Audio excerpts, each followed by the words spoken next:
Hola, buenas noches, ¿cómo están? Me presento. Mi nombre es Sergio Núñez, soy el actual presidente de la Sociedad Científica Estudiante de Medicina de la Universidad Internacional de Américas. Estamos en presencia del universitario Daniel Alejandro Morán Morán. Él es estudiante del cuarto año de medicina en la UCLA, VZLA, docente auxiliar preparador de anatomía macroscópica de la UCLA, VZLA, y es cofundador de Mundo Anatómico, embajador de AMIR Venezuela y el Xavier, y es creador de contenido médico. El universitario Daniel estará colaborando en el tema de la enfermedad de Huntington, por lo que te agradezco, Daniel, por esta colaboración. Espero que todos puedan disfrutar de la conferencia y aprender un poco de lo que venís a aportarnos, ¿verdad? Chévere, excelente. Buenas noches, ¿cómo están? Por favor, confírmenme si logran escuchar bien y logran verme bien. Se te escucha y se te ve bien, Daniel. No te preocupes. Per- Perfecto. Bueno, primero que todo, sean todos bienvenidos a la ponencia del día de hoy.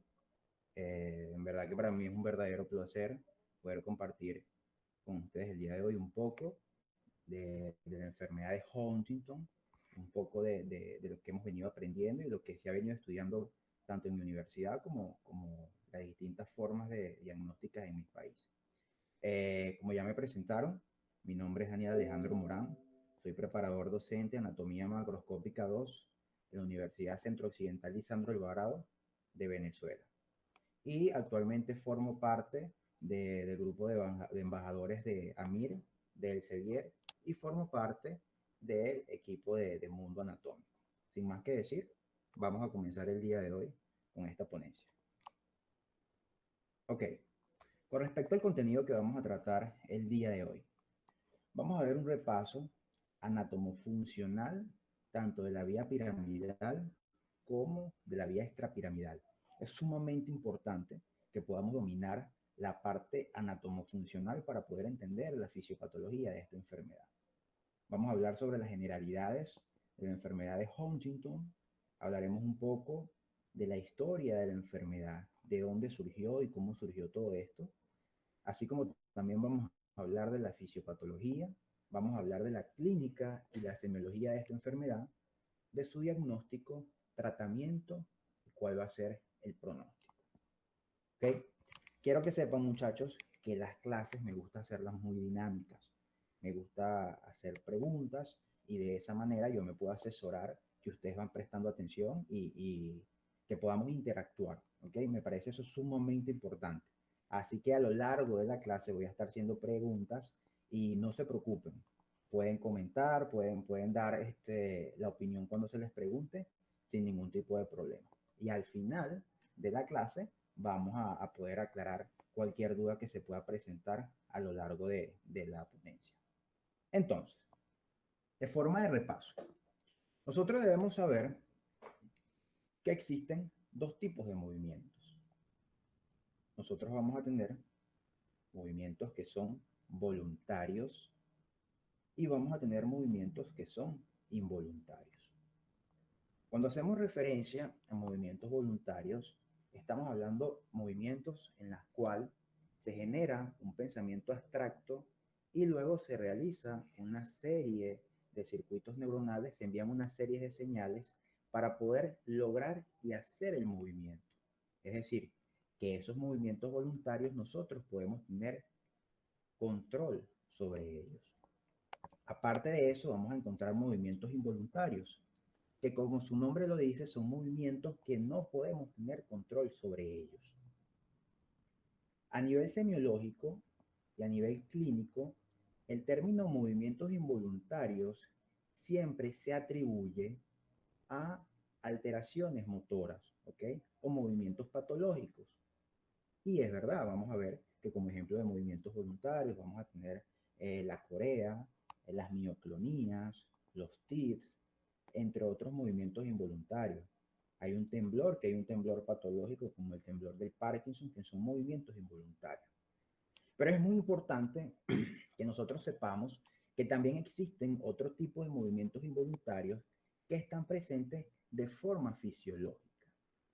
Por ejemplo, el parpadeo es un tipo de movimiento involuntario que es de forma fisiológica.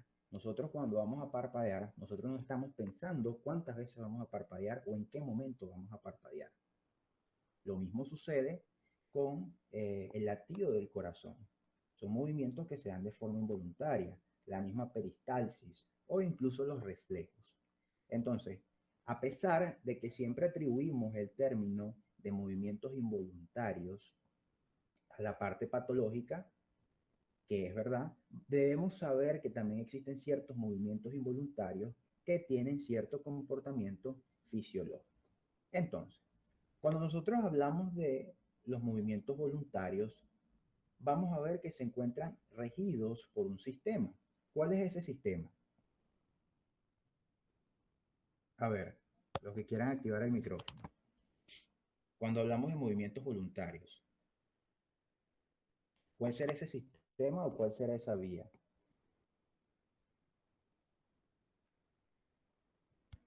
Ok, cuando hablamos de movimientos voluntarios, vamos a ver que estos movimientos se encuentran regidos por un sistema denominado sistema piramidal o también denominado sistema córtico-espinal. Se denomina sistema piramidal debido a que vamos a ver cómo toda esa vía motora va a atravesar unas elevaciones que se ubican a nivel del bulbo que se denominan las pirámides vulvares. En cambio, los movimientos involuntarios están regidos por otro sistema denominado el sistema extrapiramidal. Y se denomina sistema extrapiramidal porque no va a atravesar esas pirámides vulvares que se ubican a nivel de la cara anterior del bulbo raquídeo. Entonces, debido a eso, aquí nosotros podemos encontrar una imagen de repaso. ¿Ok?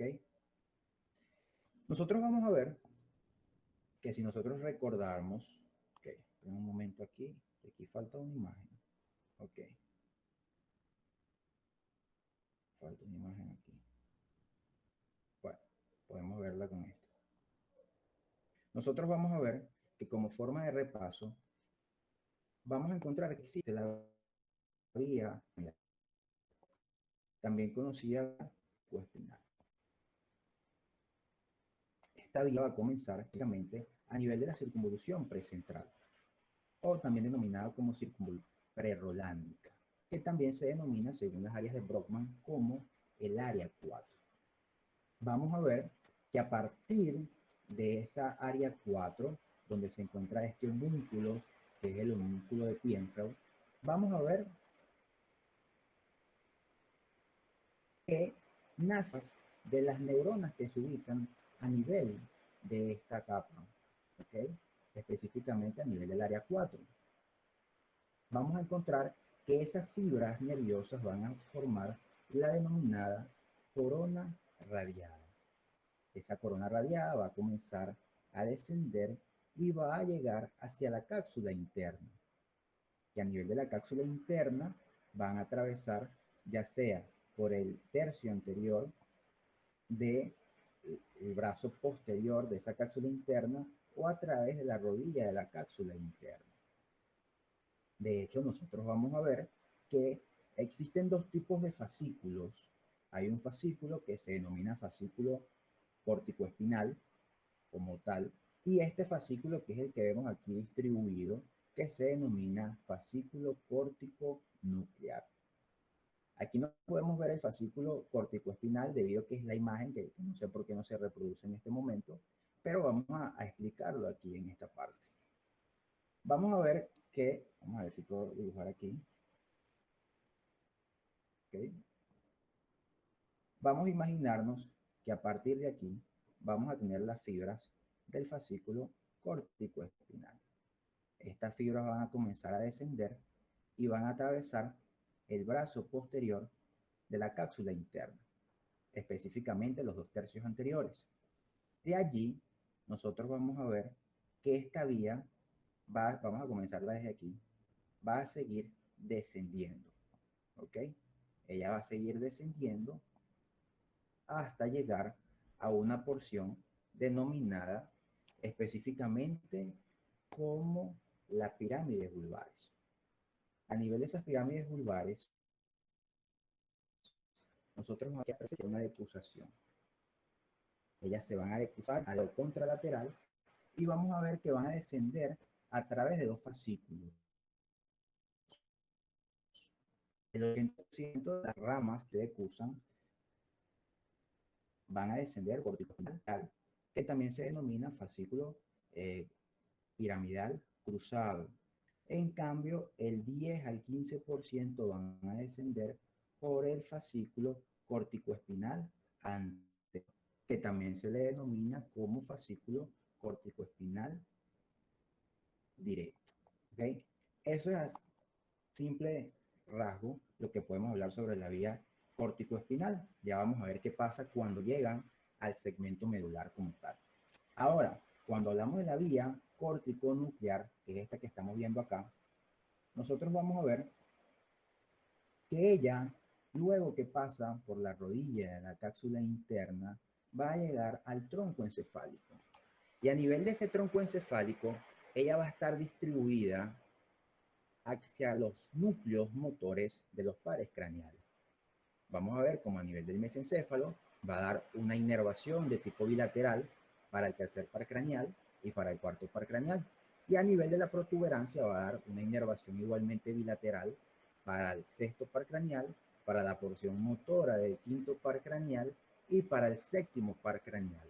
De hecho, vamos a ver cómo la inervación del séptimo par craneal por lo general va a ser con mayor predominio contralateral, es decir, que va hacia los núcleos contralaterales, y vamos a ver que luego a nivel del bulbo raquídeo, esta va a llegar hacia los núcleos del 9, 10, 11 y 12 par craneal.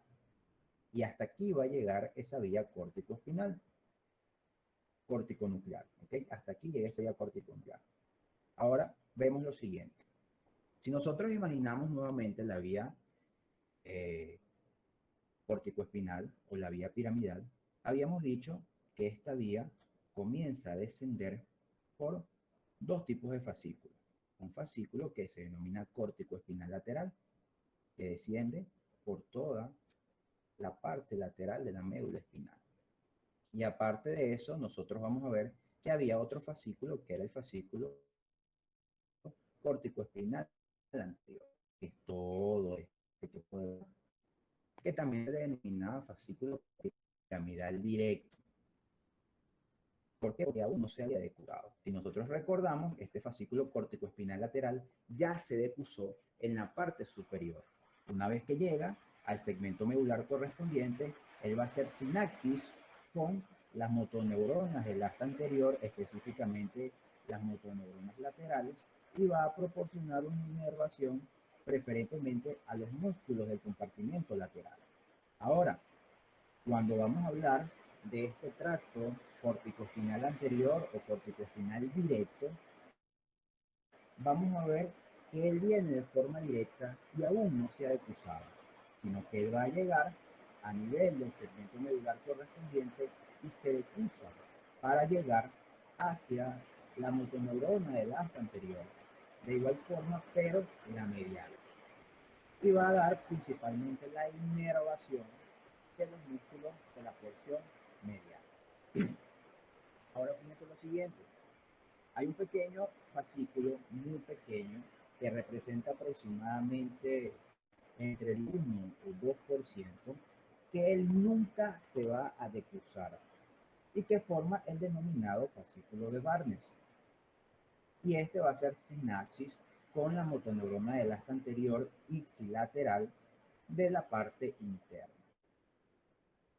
Este fascículo de Barnes es un fascículo muy importante porque él se encarga de las reacciones conjugadas entre los reflejos. Es lo que explica la denominada ley de simetría refleja de Babinski, que hace referencia a que al encontrar cierto grado de reflejo en uno de los miembros, en el miembro contralateral por esta vía de simetría refleja de Babinski y a través de este reflejo de Barnett, vamos a encontrar un grado de reflejo similar. ¿Ok? Y eso fue con respecto a la vía piramidal. Ahora, cuando hablamos de vía extrapiramidal, también se le denomina como vía inconsciente. debido a que no se tiene una conciencia de esta propia. ¿Ok? Es una vía en la cual nosotros no podemos tener un control sobre ella. Y nosotros vamos a ver que ella se encarga de tener ciertas funciones muy importantes. La primera que vamos a ver es que ella se encarga de mantener todo lo que es el balance, la postura y el equilibrio. Que todo esto al final origina una coordinación de todos los movimientos voluntarios. Es decir, que gracias a esta vía extrapiramidal, nosotros vamos a poder tener una coordinación adecuada de todos los movimientos voluntarios.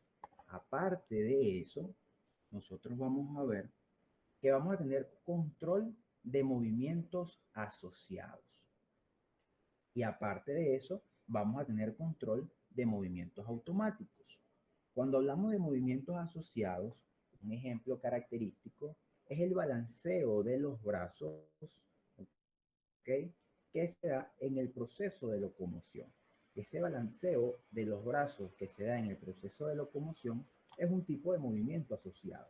El control de esos movimientos está dado por este sistema extrapiramidal.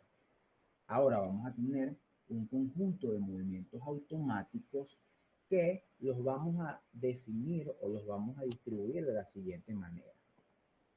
Vamos a tener movimientos que se deben o que son movimientos automáticos ante la defensa de un peligro.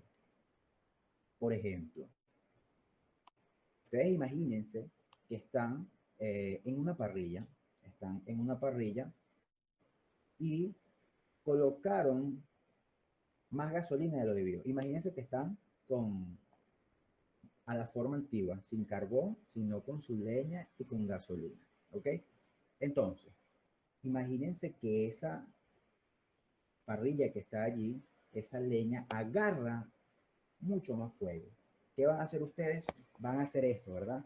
Estos movimientos que se realizan ante la defensa de un peligro son un tipo de movimientos automáticos. Vamos a ver también otro ejemplo de movimientos automáticos, aquellos movimientos que son producidos por emociones. ¿Ok? Cuando hablamos de movimientos producidos por emociones, imagínense ustedes que están estudiando y se les acerca alguien por detrás a las 3 de la mañana y los asusta.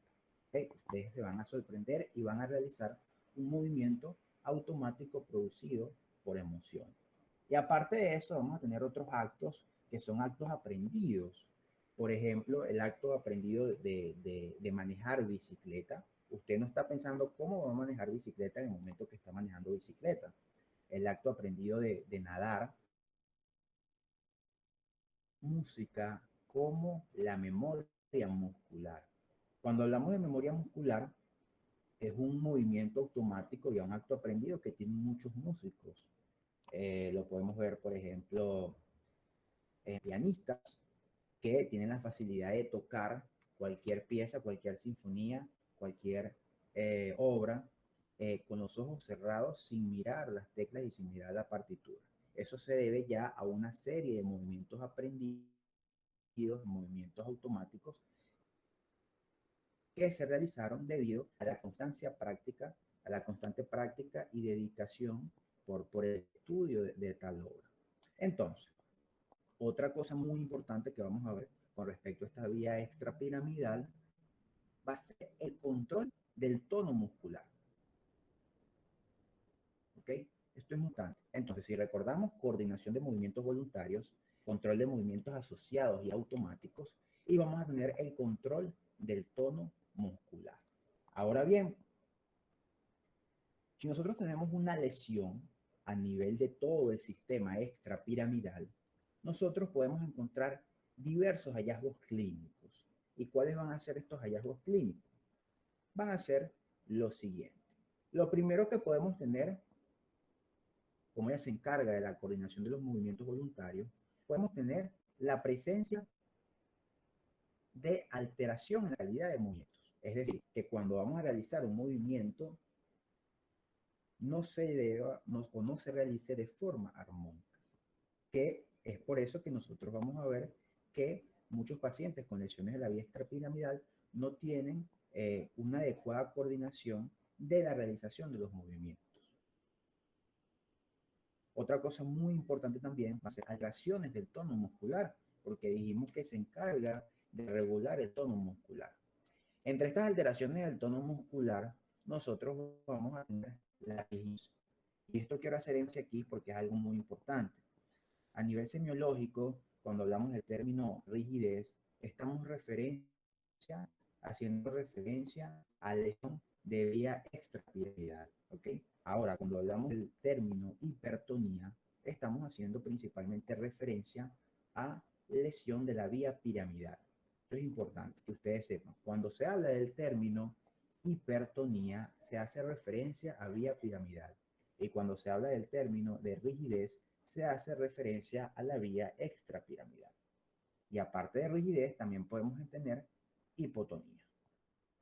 Y por supuesto, como ella se encarga de movimientos, vamos a ver que una alteración o un daño del sistema extrapiramidal puede desencadenar la presencia de movimientos involuntarios.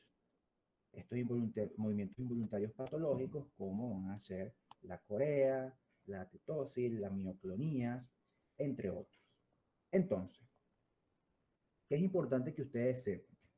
Vamos a ver que el sistema extrapiramidal o vía extrapiramidal se encuentra formado por una gran cantidad de componentes, ¿ok? Se encuentra formado por una gran cantidad de componentes donde vamos a ver que todos estos participan de forma armónica. De hecho, esta vía extrapiramidal es una vía temida por muchas personas y vamos a ver que por lo general las personas siempre se recuerdan es de la vía piramidal. Pero entre los componentes de esta vía extrapiramidal, nosotros vamos a tener a los ganglios basales, ¿ok? Que también se denominan como los ganglios motores, que ya vamos a hablar de ellos a profundidad. Aparte de eso, nosotros vamos a tener una serie de núcleos que son núcleos integradores, que entre ellos vamos a tener a núcleos talámicos, núcleos vestibulares, vamos a tener la formación reticular y vamos a ver que también participa allí, muy importante, el cerebelo. Todos estos componentes de la vía extrapiramidal van a funcionar y van a trabajar de forma armónica, ¿ok? Y van a tener conexiones a través de todo el sistema nervioso central, a través de diversas vías o a través de diversos tractos, que aquí podemos mencionar por lo general los siguientes. Podemos tener el tracto rubroespinal, vamos a tener el retículo espinal, que puede ser uno lateral o medial, vamos a tener el vestíbulo espinal y también podemos tener el tecto espinal, entre otros. Entonces, fíjense bien, ¿qué estamos viendo aquí? Nosotros estamos aquí viendo un corte frontal que en neuroanatomía deberíamos decir que es un corte de tipo Charcot, ¿ok? Donde nosotros podemos observar la distribución característica del cerebro.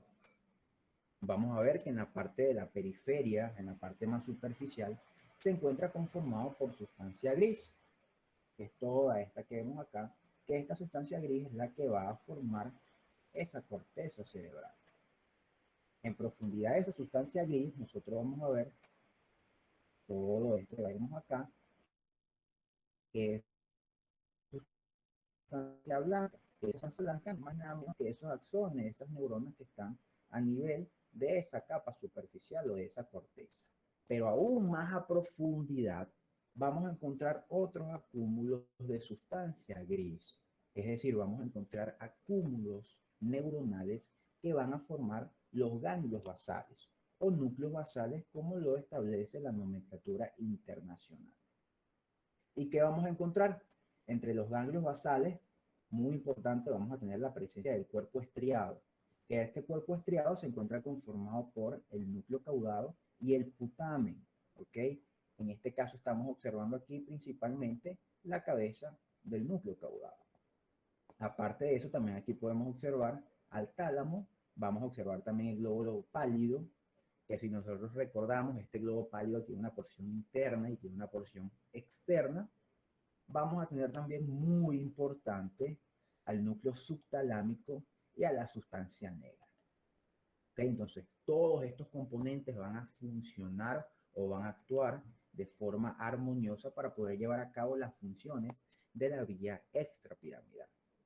Entonces, es importante que nosotros sepamos que a nivel de todo este sistema extrapiramidal o específicamente a nivel de todo este complejo de los ganglios basales, existen tres tipos de neurotransmisores. Vamos a tener a GABA, el cual va a ser un neurotransmisor de tipo inhibitorio. Vamos a tener a glutamato, el cual es un neurotransmisor de tipo excitatorio, es decir, tiene una acción excitatoria. Y vamos a tener a la dopamina, que la dopamina vamos a ver que tiene algo muy interesante, la cual ella puede actuar de forma dual, es decir, ella puede actuar ya sea de forma inhibitoria y de forma excitatoria con respecto a un grupo neuronal específico. Entonces, vamos a ver que a través de estos ganglios basales van a ocurrir dos tipos de vías. Existe una vía que se denomina la vía directa, ¿ok? Imagínense la flecha, una vía que se denomina la vía directa. Y existe otra vía que se denomina la vía indirecta, ¿ok? Es decir, que es como que una vía que toma un atajo. Y en esta vía directa y en esta vía indirecta van a participar ciertos componentes de estos ganglios basales y de todo este sistema como tal. Entonces, primero vamos a tener a la corteza asociativa, es decir, la corteza superior, cuya función principal de esta corteza asociativa va a ser activar.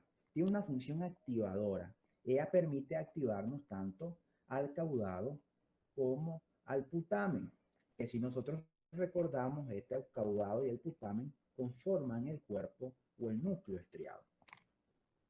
Vamos a ver ahora que tanto el caudado como el putamen, es decir, el cuerpo estriado, van a tener en este caso una función inhibitoria. Ellos van a tener un efecto inhibitorio sobre el globo pálido, ya sea sobre el globo pálido interno o ya sea sobre el globo pálido externo.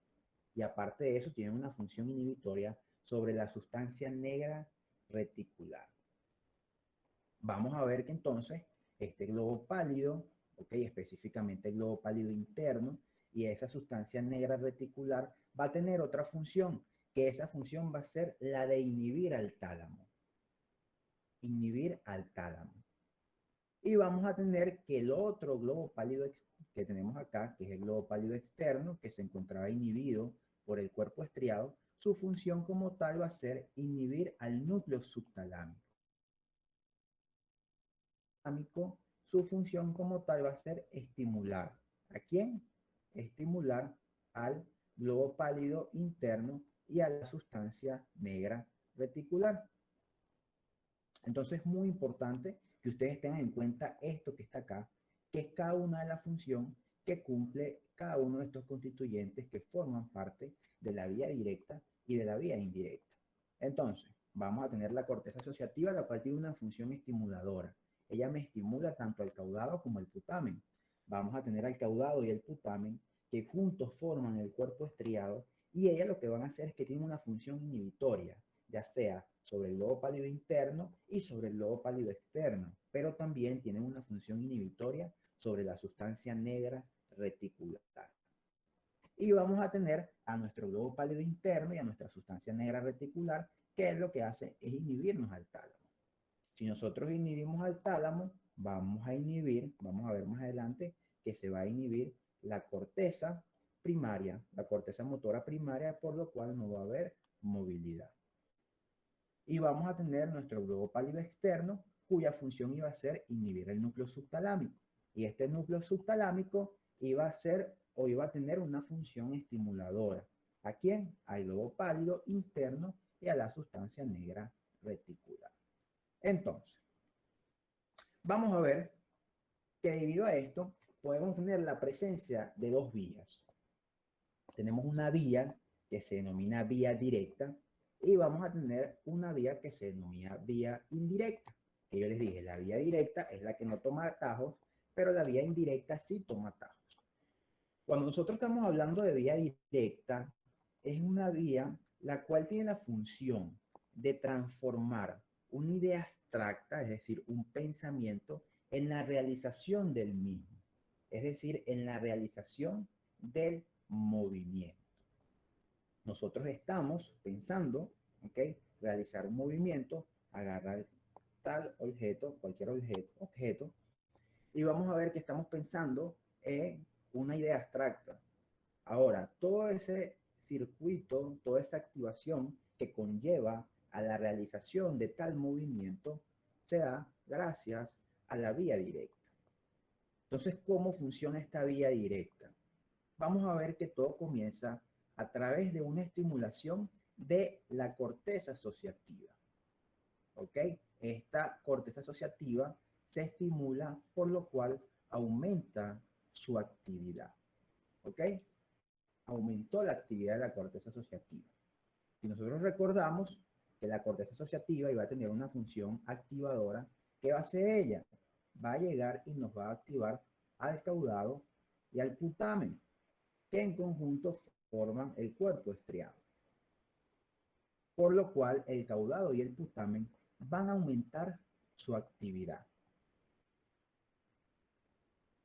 Ahora bien, como la actividad del caudado y el putamen se encuentran activadas,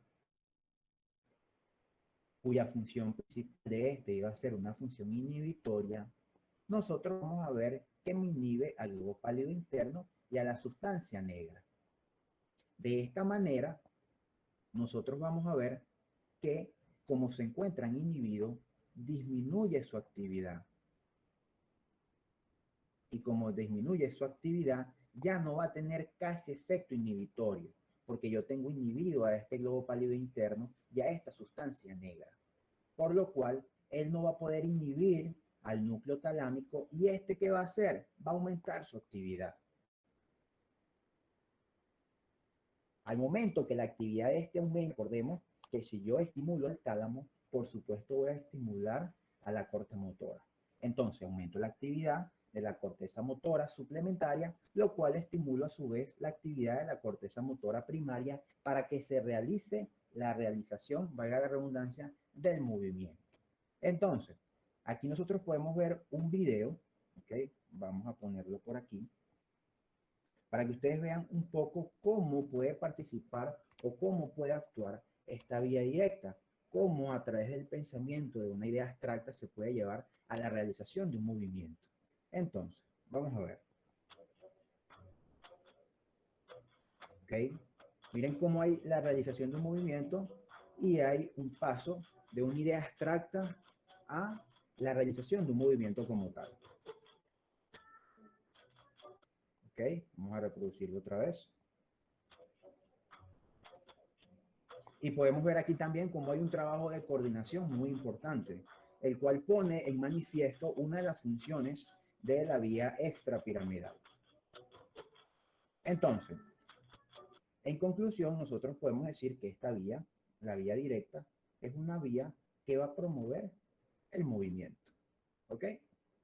Entonces, ahora vamos a tener una vía indirecta, que si nosotros vamos a tener una vía directa que estimulaba el movimiento, por supuesto tenemos que tener algo contrario. ¿Ok?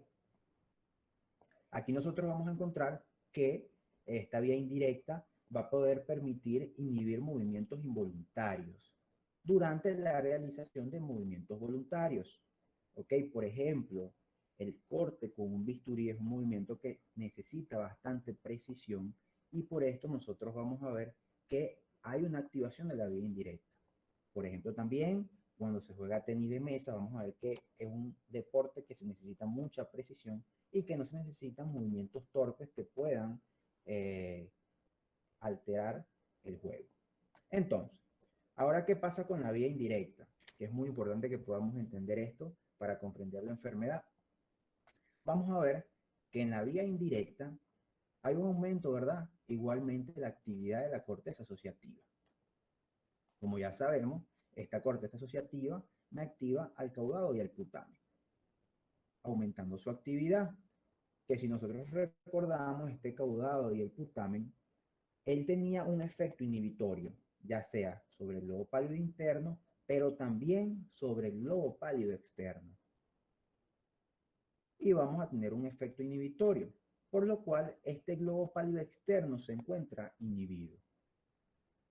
Si yo lo inhibo, su actividad va a disminuir, por lo cual él no va a poder inhibir de forma correcta al núcleo subtalámico, por lo cual este núcleo subtalámico aumenta su actividad. Y al momento de aumentar la actividad del núcleo subtalámico, yo estoy estimulando al globo pálido interno y a la sustancia negra. Por lo cual, si yo aumento su actividad, cuya función iba a ser tener una acción inhibitoria, ¿qué voy a hacer? Inhibo al tálamo. Y si yo inhibo el tálamo, este tálamo no va a poder tener una actividad correcta, por lo cual disminuye tanto la activación de la corteza suplementaria como la activación de la corteza primaria, por lo cual disminuye el movimiento. Entonces, esto es muy importante que sepamos cuál es la vía directa y cuál es la vía indirecta. Y de hecho, nosotros vamos a ver que debe ocurrir un adecuado equilibrio entre las dos vías para que pueda ocurrir los movimientos normales. Aparte de eso, existe otra vía denominada la vía dopaminérgica, que vamos a ver cómo esta dopamina va a provenir del mesencéfalo, específicamente de la sustancia negra, pero de la parte compacta. Y esa dopamina va a llegar hacia la región del cuerpo estriado, ¿ok? Y cuando llega a ese cuerpo estriado, nosotros vamos a ver que esa dopamina va a poder actuar sobre dos grupos de neuronas. Unas neuronas denominadas neuronas D2 y unas neuronas denominadas neuronas D1. Como ellas activan, ¿verdad? Esta región, ¿verdad? Ellas participan en la región del cuerpo estriado. Cuando ellas interaccionan con las neuronas D1, ellas van a generar un efecto estimulador de la vía directa. Es decir, ellas van a hacer que se promueva la realización de movimientos. Ahora, vamos a ver que ellas van a actuar también sobre neuronas D2 que están relacionados en este caso, pero con la vía indirecta. Y lo que van a hacer es que van a inhibir a la vía indirecta. Que si nosotros recordamos, la vía indirecta era una vía inhibitoria. Si nosotros inhibimos a la inhibición, ¿qué va a hacer? Esta vía va a promover al final también la realización de movimientos. Es decir, al final lo que del tálamo para que promueva a la corteza motora suplementaria y a la corteza motora primaria. Entonces nosotros vamos a ver cómo la dopamina en este caso tiene un efecto mixto. Va a tener un efecto excitatorio a nivel de la vía directa y un efecto inhibitorio a nivel de la vía indirecta. Pero ¿qué es lo importante? Que ustedes siempre tienen que recordar que siempre va a existir un proceso dinámico entre los neurotransmisores.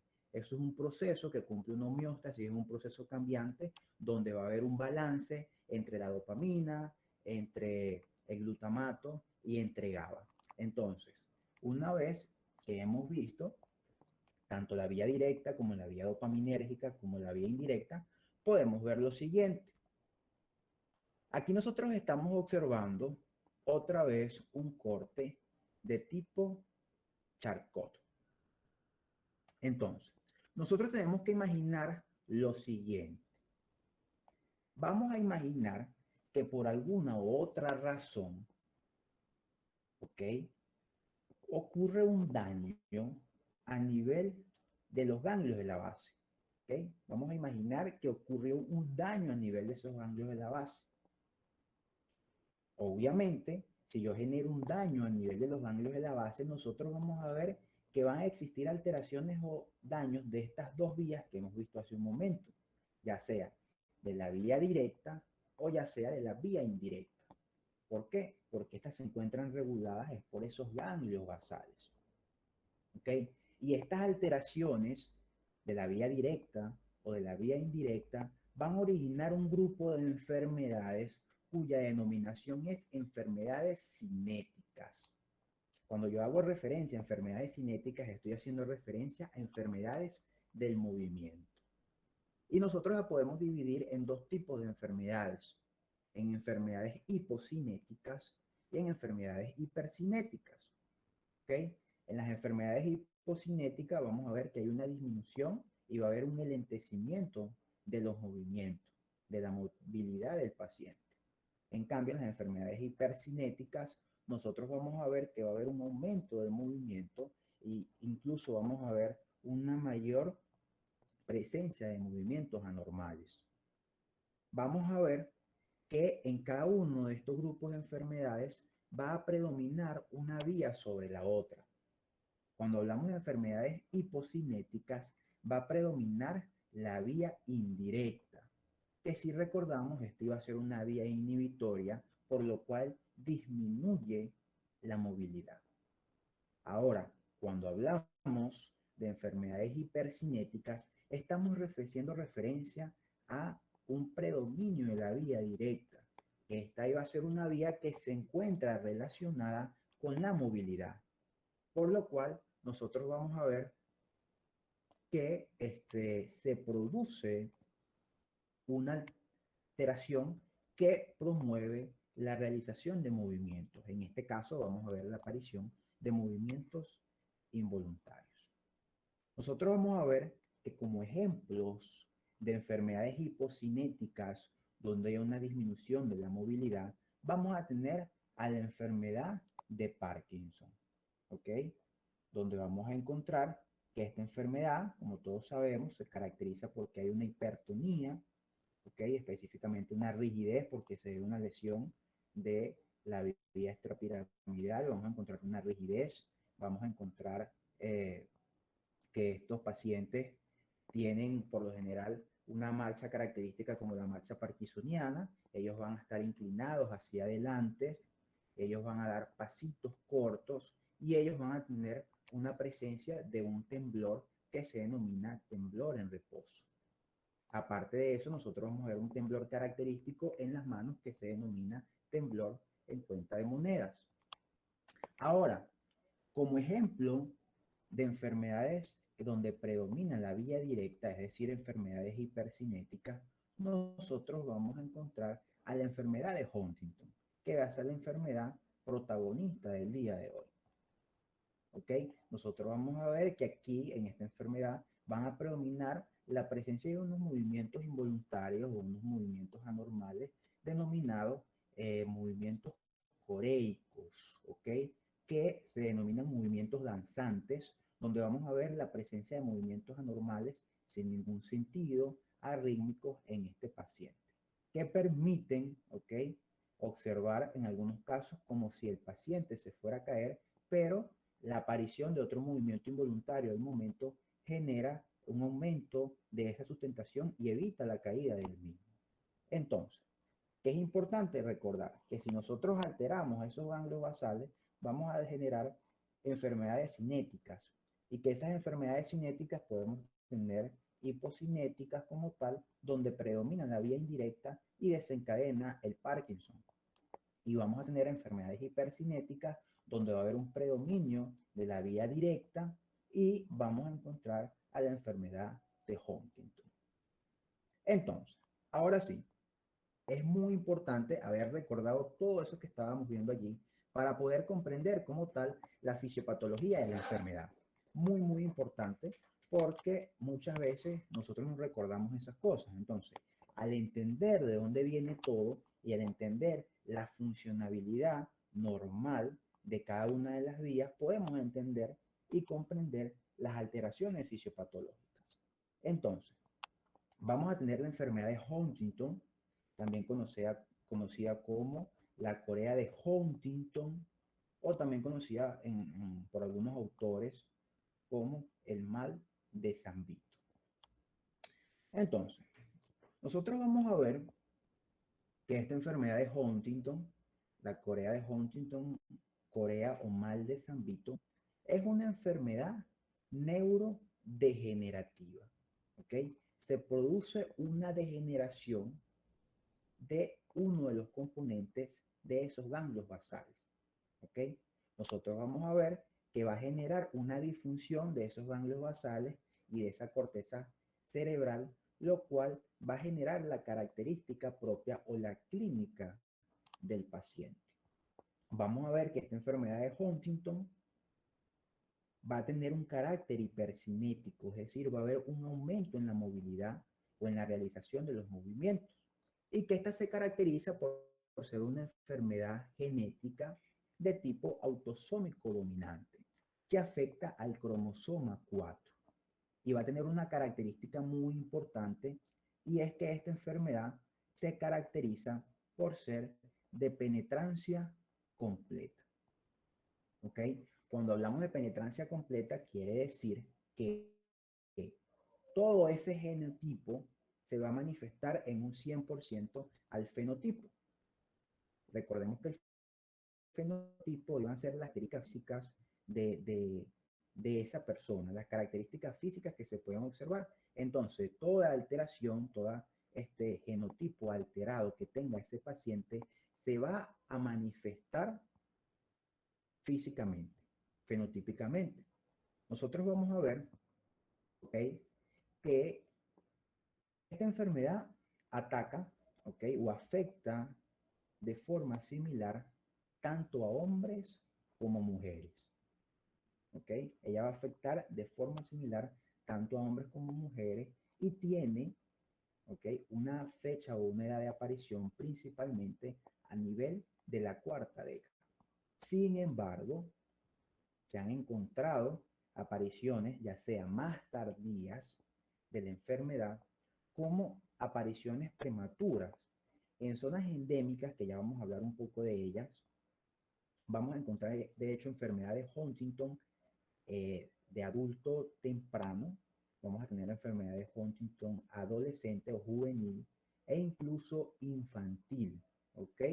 Pero enfermedad de Huntington como tal, de tipo infantil, e incluso aquí en Venezuela hay un sitio endémico, que vamos a hablar un poco de él, sobre esta enfermedad, que en este sitio endémico se han podido encontrar reportes de enfermedades Huntington de tipo neonatal. O sea, imagínate la cantidad de alteraciones a nivel de genético que tiene que tener ese paciente para que se pueda manifestar a nivel neonatal. Pero se han realizado estudios y se han podido encontrar aquí en Venezuela. Ya vamos a hablar un poco de eso. Nosotros vamos a ver que esta enfermedad va a ser progresiva, ¿ok?, desde la aparición de los síntomas hasta la muerte. De hecho, se sabe que esta enfermedad tienen un periodo de vida desde la aparición de los síntomas hasta su muerte de aproximadamente 10, 15, máximo 20 años. Y es muy importante saber también que esta enfermedad predomina principalmente en personas que tengan una descendencia europea. Ya vamos a ver por qué, qué tiene que ver Europa con todo esto. Pero se sabe también que la prevalencia es muy poca, o el número de casos registrados es muy poco en personas de origen asiático y en personas de raza negra. Vamos a ver que tienen una prevalencia muy poca.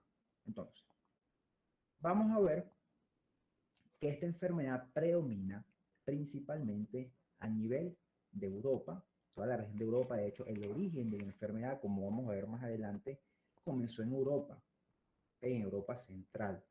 Vamos a ver también que se encuentra bastante distribuida en la parte de América y también es muy característico en la parte o en Australia.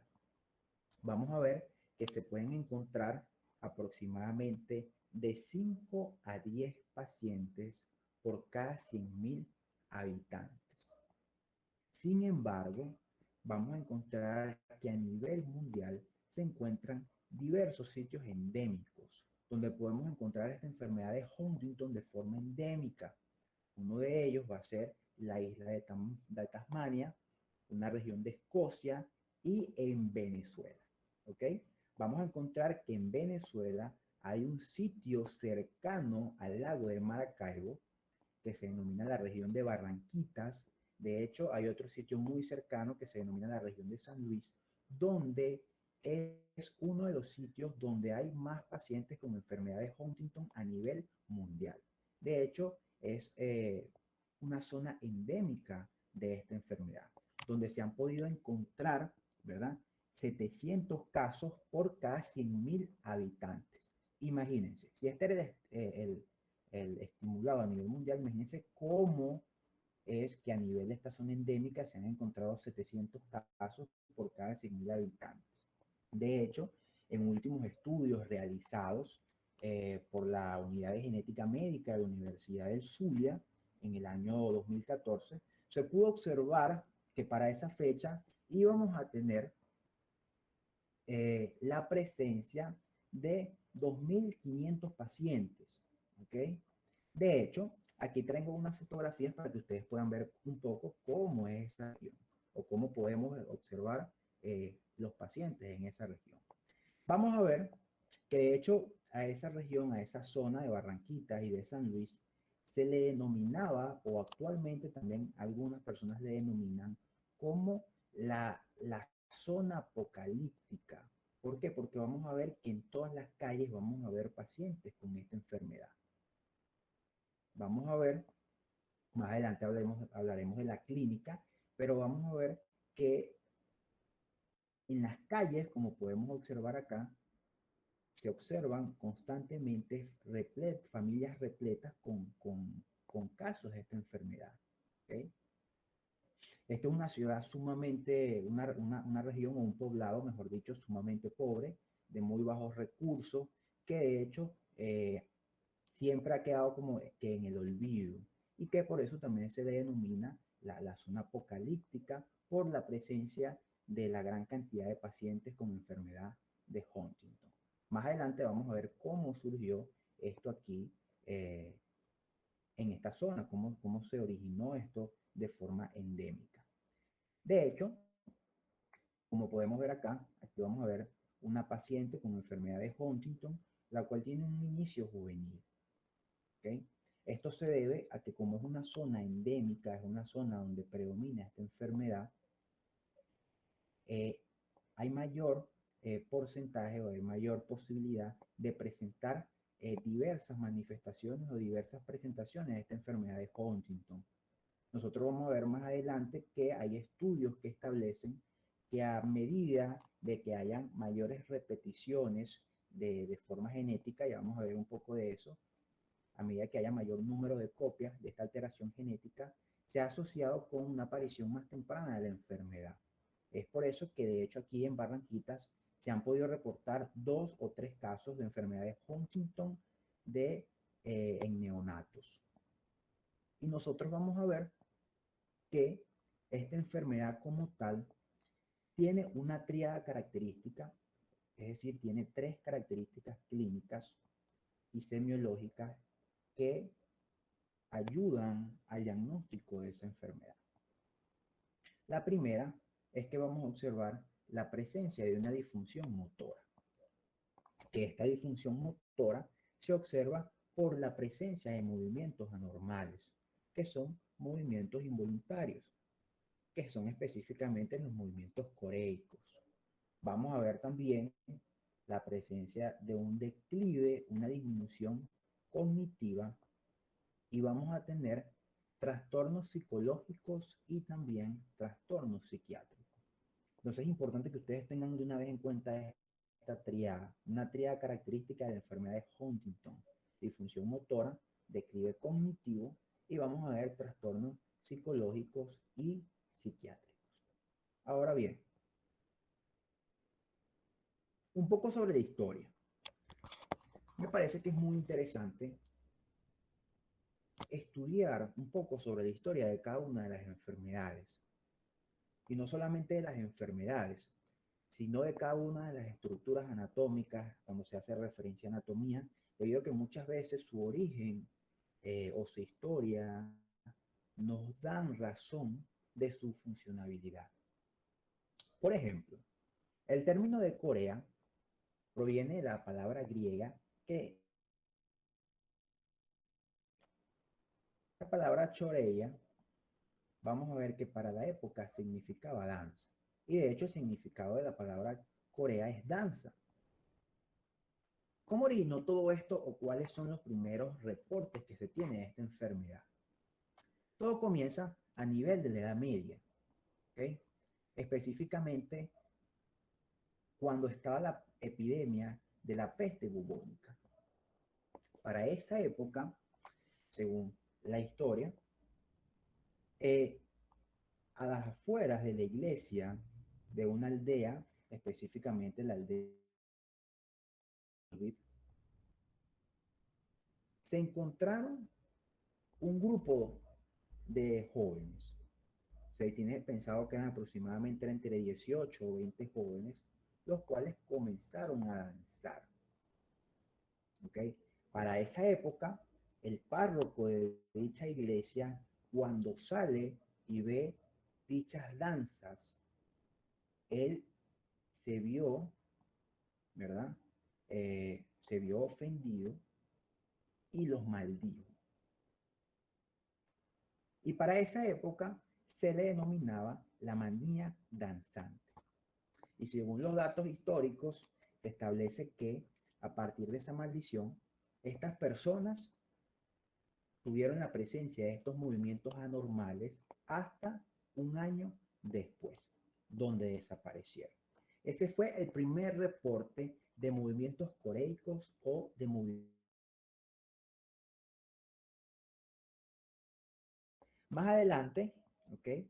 Entre las fechas de 1247 y 1518, se pudo atribuir que la presencia de estos movimientos anormales eran causa del pecado. ¿Okay? Es por eso que estas personas, si nosotros recordamos, la medicina ha tenido muchos cambios a lo largo de la historia, pero para esa época cualquier enfermedad se le atribuía el pecado. Y se decía que estas personas sufrían esta enfermedad era porque era un castigo divino.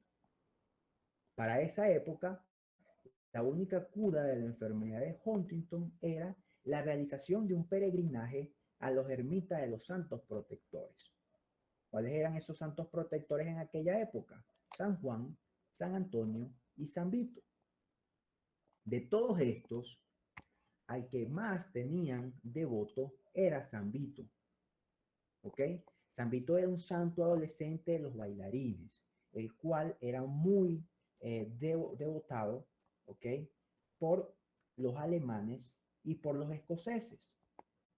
De hecho, a él se le atribuían muchos milagros y uno de esos milagros que a él se les atribuía era la sanación de epilepsia a un hijo de una persona muy reconocida. Sin embargo, la muerte de San Vito fue muy trágica porque él murió a través de quemaduras con aceite hirviendo. A partir de allí, debido a que a él se le atribuyó el nombre del santo de los bailarines, las personas que sufrían la enfermedad en aquella época pedían a él para que fuera sanada toda su enfermedad. De hecho, las personas se dirigían a las iglesias y tocaban cada una de las paredes donde estaban la imagen de San Vito y pedían a él. Es por eso que se le atribuye el nombre de Corea de San Vito o el mal de San Vito. Luego más adelante, a partir del siglo XVI, llegó un médico denominado Philippus Aurelius, donde vamos a ver que él fue el primer médico en que usó el nombre de Corea de San Vito. Él fue el primero que lo usó. Y en esa época él lo denominaba como la de Corea de Santit Viti. Ya luego, en el siglo XIX, vamos a ver que tres médicos muy importantes y conocidos, como lo fue Charcot, como fue William Wowers y como fue Ellison, pudieron hacer avances o aportes muy importantes para dicha enfermedad. Charcot fue el primero que describió la enfermedad como un síndrome neurológico. ¿Okay? Él fue el primero que describió la enfermedad como una enfermedad neurológica y le dio el carácter hereditario a dicha enfermedad. Pero él falló en algo, en que él dijo que la Corea de Huntington y los de otros distintos tipos de Corea, como la Corea de Sydenham, no tenía nada que ver y que los movimientos eran totalmente distintos. Luego vino William Wowers y él ayudó a diferenciar los distintos tipos de Corea y a poder precisar cada una de sus etiologías o cada una de sus causas. Y nosotros vamos a ver que él fue el primero que se dio cuenta que estas personas, aparte de tener alteraciones motoras, también tenían trastornos de la conducta. Y él llegó y asoció la enfermedad y dijo, también tienen alteraciones conductuales. Aparte de eso, Eliotson también asoció la presencia de parálisis con esta enfermedad. También dijo y se dio cuenta que la enfermedad no tenía cura y también estudió el carácter hereditario, es decir, la historia de la enfermedad como tal. Luego no fue sino hasta 1872 donde llega Huntington, el cual publicó específicamente en el Medical and Surgical Report con tan solo 22 años, el 13 de abril de 1872, un estudio que él realizó que se denominó On-Chorea, el cual trataba sobre la Corea hereditaria del adulto. Ahora fíjense bien, este reportaje, este estudio que hizo Huntington fue tan claro para la época, tan exacto, que generó que a dicha enfermedad se le colocara su epónimo. Imagínense que a pesar de que Huntington no fue el primero que descubrió o comenzó a describir la enfermedad, su estudio publicado fue tan perfecto para la época que la enfermedad lleva su epónimo. Incluso vamos a ver que siempre se denomina enfermedad de Huntington o Corea de Huntington. ¿Y cómo llegó él o cómo estudió Huntington la enfermedad? Él estudió con su padre, ¿verdad? Y con su abuelo. Y comenzaron a estudiar a dos hermanos que habían partido desde Inglaterra y llegaron a Boston, específicamente en 1630. Ellos comenzaron a estudiar toda esa historia familiar desde la llegada de esos dos hermanos. Y ellos se dieron cuenta que desde que esos hermanos llegaron, todas sus generaciones siguientes, de los 3 siglos, padecieron la enfermedad.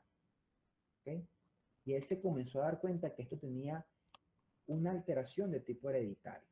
Pero para la época muchos fueron acusados, muchas personas que sufrieron de esta enfermedad, fueron acusados como que eran brujos, esto sería una brujería y que esta manifestación de las enfermedades era una burla hacia Jesucristo.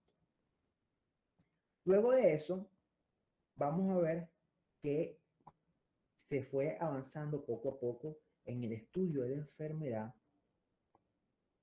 y comienza otra nueva era con respecto a la enfermedad, que va a ser el descubrimiento del gen. ¿Cómo comenzó esto? Esto comenzó en 1955, gracias a un médico venezolano que se llamaba Américo Negrete.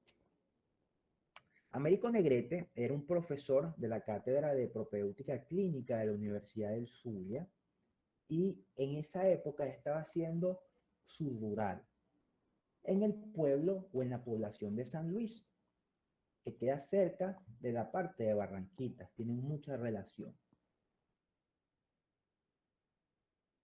Pacientes y estando en la comunidad, se dio cuenta de que había un grupo de personas que le denominaban los zambiteros.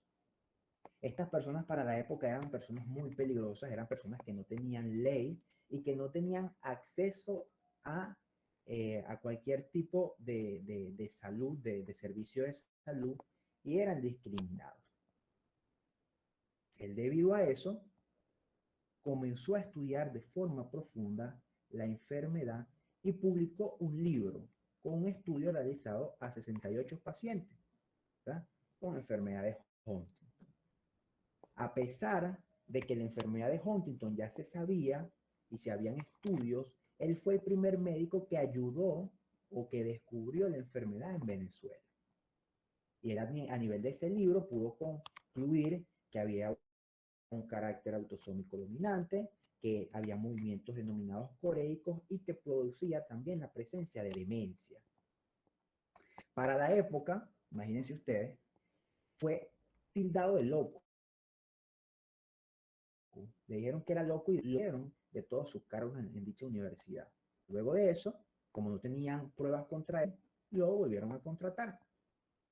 No fue hasta 1972 donde Ramón Ávila Girón, el cual era alumno de Américo Negrete, estaba en un simposio en Hoyo. Y él fue a su simposio y llevó grabaciones de esta población de San Luis de Barranquitas, del Zulia. Él llevó las grabaciones y las presentó al simposio de neurología. ¿Qué va a pasar? Los médicos que estaban allí crearon un revuelo y estaban muy sorprendidos que de una vez ordenaron expediciones hacia Venezuela para poder confirmar cada uno de los casos que estaban allí y poder comenzar a hacer estudios. Mandaron diversas expediciones, vinieron diversos médicos, diversos investigadores para poder comenzar a realizar los estudios. Y gracias a eso, en 1983 se pudo identificar el primer locus. Y ya para 1993 se descubrió el gen causante de esta enfermedad de Huntington, que era el gen denominado HTT, que se ubicaba específicamente en el brazo corto del cromosoma 4, en la banda 16.3, donde se pudo encontrar que este gen, el primer exón, iba a tener una secuencia de tripletes, cuyos tripletes iban a ser específicamente citosina, adenina y guanina. Luego de eso, ¿verdad? Que se descubrió este gen, se pudo orientar la etiología de la enfermedad. Como ya sabemos, es una etiología genética y son un grupo de enfermedades producidas por una expansión de tripletes, específicamente de tripletes de citosina, adenina, guanina.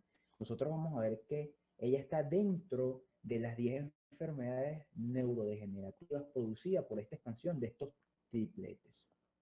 Específicamente es lo de citosina, adenina, guanina, que entre ellas podemos descartar o podemos mencionar la atrofia muscular espinobulbar, la ataxia espinocerebelosa, la enfermedad de Machado, la atrofia dentorubopaloidal y por supuesto nuestra enfermedad de Huntington, las cuales estas se caracterizan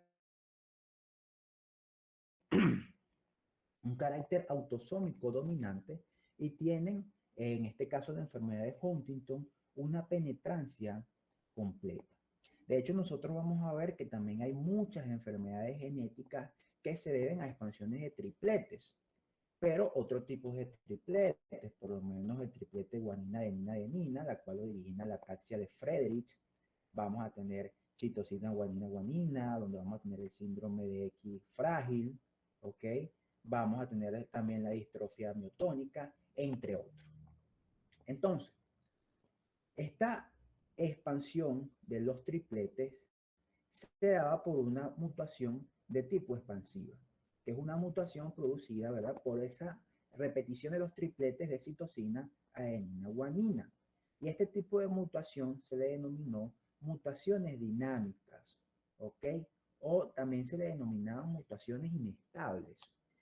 Y esto hacía referencia a que a medida que aumentaba o pasaba de generación en generación dicha enfermedad, esta mutación se expandía más y en vez del número de repeticiones ser más corto, iba a ser aumentando el número de repeticiones.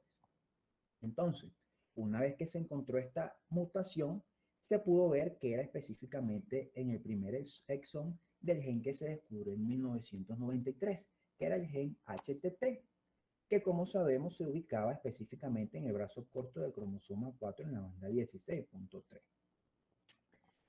Este gen codificaba a la producción de una proteína, cuya proteína es la huntingtina. Esta proteína tiene la capacidad de generar agregados nucleares. Estos agregados nucleares no solamente ocupan células neuronales, sino que ocupan otro tipo de células, pero las que son más predominantes y más vistas en el área clínica van a ser las células neuronales, van a ser las neuronas generando la neurodegeneración. Entonces nosotros vamos a ver que esa neurodegeneración que se produce por esos agregados nucleares de huntingtina se debe a lo siguiente. Vamos a tener la presencia de disfunción mitocondrial debido a los agregados nucleares.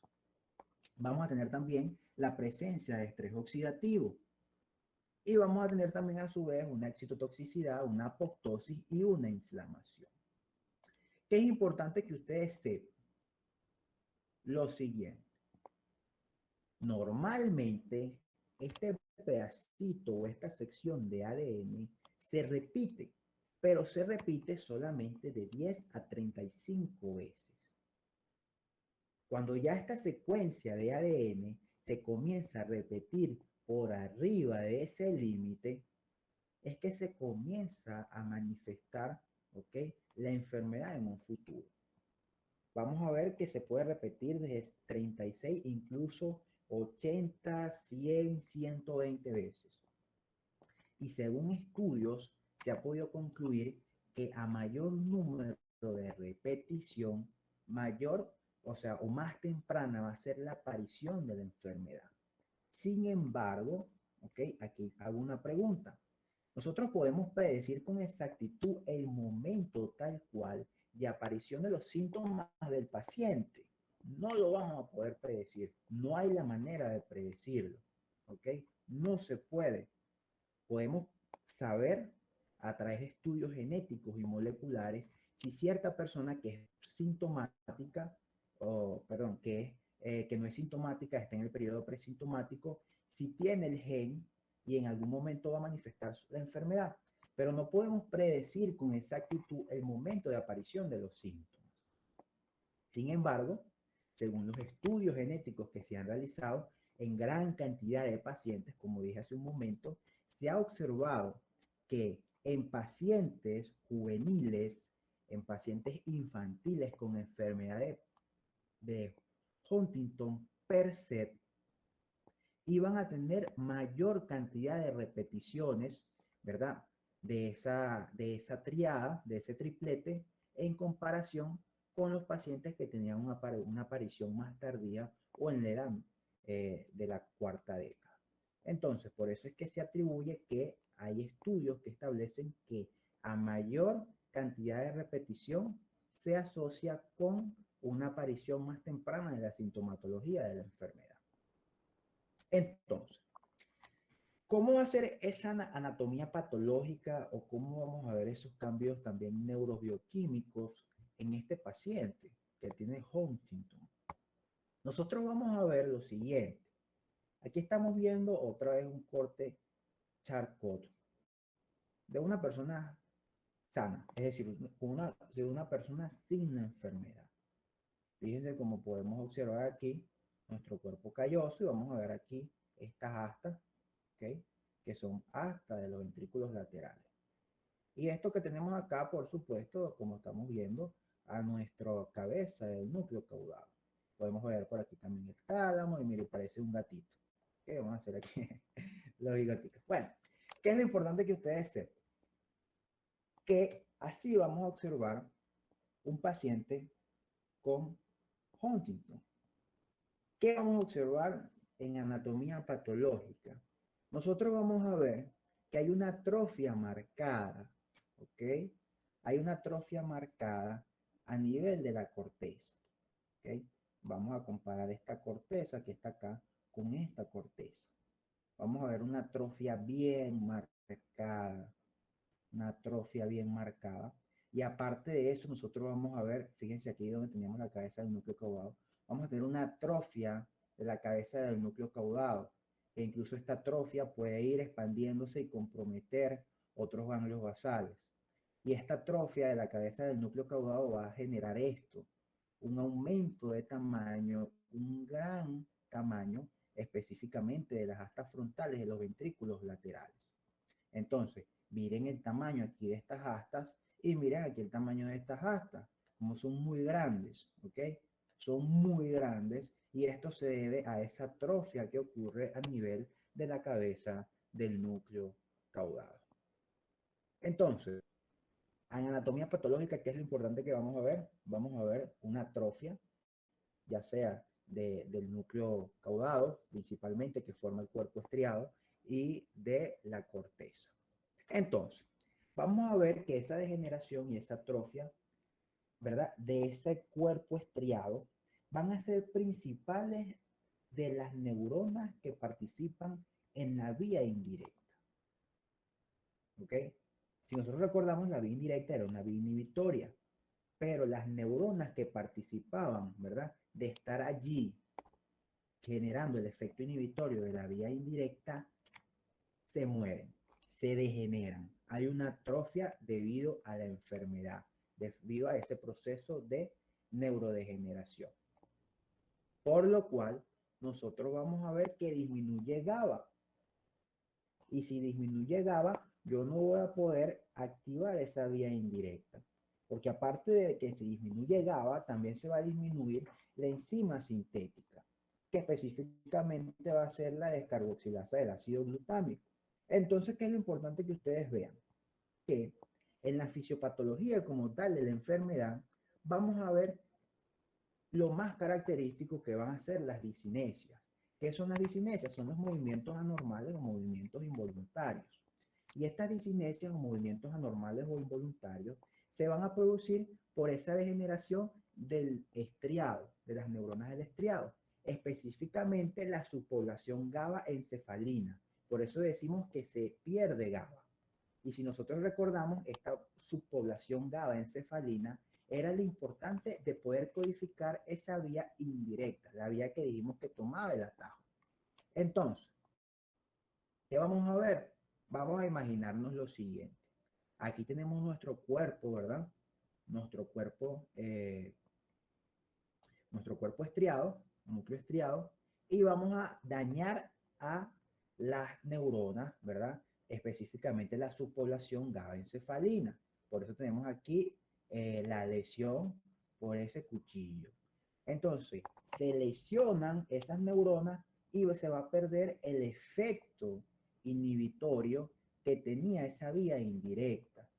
Se pierde, por lo cual yo no voy a poder inhibir, no hay inhibición del globo pálido.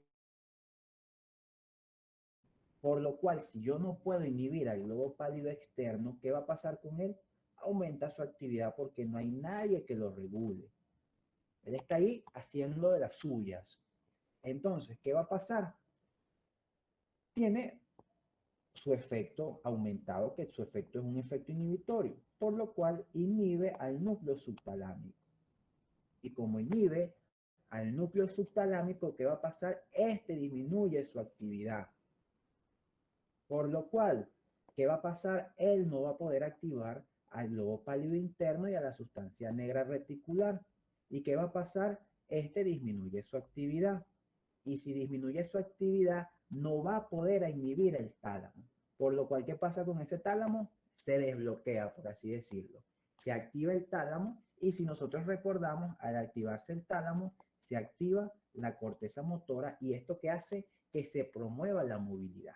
Entonces, esto es lo que pasa a nivel de la fisiopatología de la enfermedad de Huntington. Se pierde, ¿verdad? Se pierde la inhibición de ese globo pálido externo debido que esas neuronas que tienen una subpoblación GABA se acaban de degenerar. Se perdieron esas neuronas. Por lo cual, si yo no tengo GABA, a nivel de esos ganglios basales, no se va a poder inhibir al globo pálido externo. ¿Y qué va a pasar? Se estimula la movilidad. ¿Y qué vamos a ver? La vía directa, como aquí la neurona si no está dañada ni nada, ella sigue actuando de forma normal. ¿Y cuál es la función de la vía directa? Estimular la movilidad. Ahora bien, muchachos, vamos a ver lo siguiente. Vamos a ver, bueno, ahí estamos viendo nuevamente cómo es la marcha característica de esta enfermedad de Huntington. Pero vamos a ver lo siguiente. A medida, a medida que avanza la enfermedad, va a aparecer algo característico en estos pacientes y es la presencia de asinesia, ¿ok? Hay una presencia de asinesia a medida que esta enfermedad progresa. ¿Y qué va a pasar si hay asinesia? Asinesia es que se pierde la movilidad, ¿verdad? ¿Qué va a pasar? Van a disminuir esos movimientos de la corea, esos movimientos coreicos. Y a medida que aumenta la enfermedad, algunos pacientes se ve que en vez de esas disinesias, esos movimientos involuntarios, van a ir perdiéndose y van a disminuir. ¿A qué se debe esto? Esto se debe a que llega un momento que esa neurodegeneración, aparte de comprometer a esa subpoblación GABA, ¿verdad? Que participaba en la vía indirecta, también comienzan a comprometer las neuronas que codifican la vía directa. Estas neuronas se comienzan a perder, por lo cual no va a haber ya una activación de la vía directa tampoco. ¿Y qué va a pasar? Va a disminuir esa disinesia y comienza a presentarse una disinesia. Eso es muy importante. Todos los pacientes no presentan la cinesia, pero hay un grupo de pacientes que pueden presentarla. ¿Y esto se debe a qué? Se debe a que se comienza a degenerar también las neuronas que están relacionadas con la vía directa. Porque si ustedes recuerdan, ¿okay? Aquí como habíamos visto, llega un momento que no solamente se degenera la cabeza del núcleo caudado, sino que comienza a degenerarse todo. Y es por eso que vamos a ver esta gran abertura de las astas frontales de los ventrículos laterales. Ok, vamos a seguir por aquí. Y vamos a ver un poco de las manifestaciones clínicas. Vamos a ir terminando, muchachos, no se preocupen.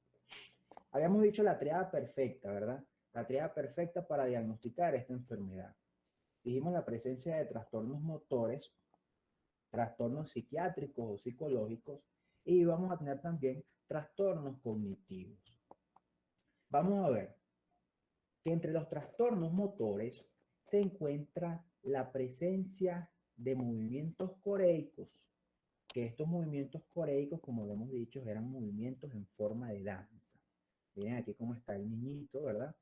Que tiene como la presencia de si estuviera bailando. De hecho, también se le denominan movimiento de payaso. Ya vamos a ver un poco de eso también, ¿ok? Y vamos a ver lo siguiente. Al comienzo de la enfermedad, los movimientos coreicos son sutiles, ¿ok? Son movimientos sutiles en su enfermedad. Sin embargo, a medida que avanza la enfermedad, estos movimientos se hacen más evidentes. ¿Y cómo van a ser la característica de estos movimientos? Vamos a ver que van a tener una gran amplitud.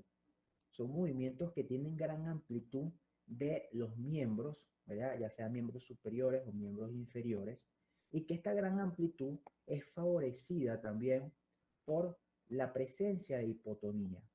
Nosotros vamos a ver que estos pacientes tienen una hipotonía característica y esta hipotonía favorece la gran amplitud de los movimientos coreicos.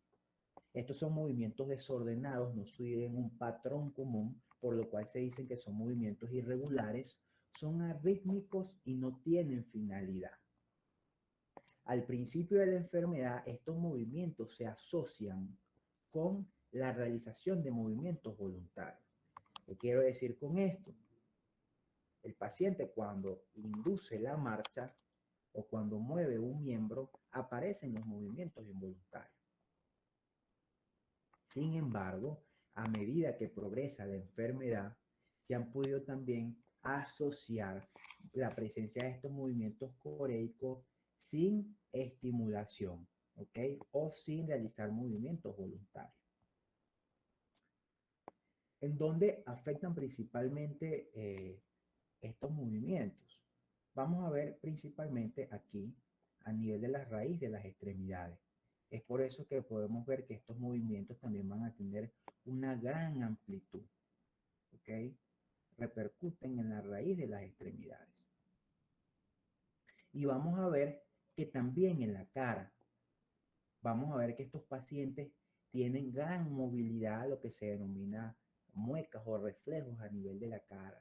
¿Okay? Pueden sacar la lengua, pueden abrir y cerrar la boca, mover los músculos faciales. Y aparte de eso, también algunos pacientes se comprometen los músculos respiratorios y la lengua, pudiendo generar incluso paro. ¿Okay? Paro por estimulación, ¿verdad?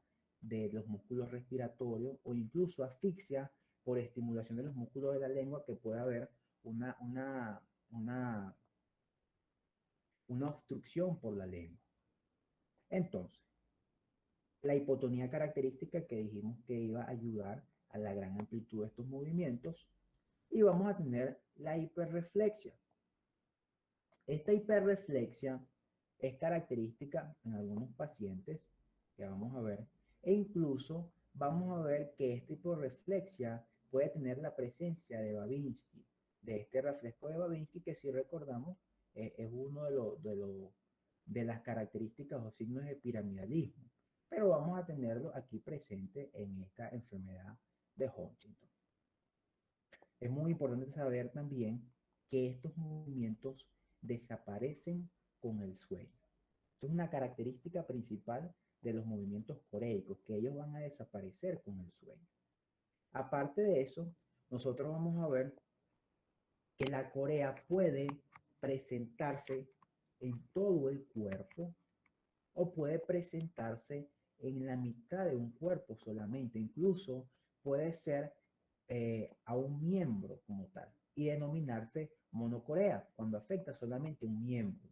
En el caso, cuando se llama hemicorea, es porque afecta la mitad del cuerpo. Y vamos a ver que estos pacientes pueden tener también la presencia de posiciones distónicas, ¿ok? Estas posiciones distónicas van a ser posiciones incómodas, posiciones que no tienen una característica o un fin común, ¿ok? Y vamos a ver algo también muy importante que se denomina balismo. El balismo se define como un aumento, podemos decir que es un aumento o una exaltación de los movimientos coreicos. Los balismos, pero con mayor amplitud, mayor fuerza, ¿ok? Y más desordenados. Incluso hay una cosa que también se sabe, que el balismo se caracteriza porque no desaparece por lo general con el sueño. ¿Okay? Digamos que este es como que el balismo es como que una parte exaltada de los movimientos coreicos. Y vamos a ver que es muy importante también que este balismo, por lo general, es predominante en niños que tengan la enfermedad o en niños que que tengan la otra corea que es similar, que es la corea de Sydenham, que vamos a ver dentro de un poco. Entonces, aquí, vamos a borrar aquí ya.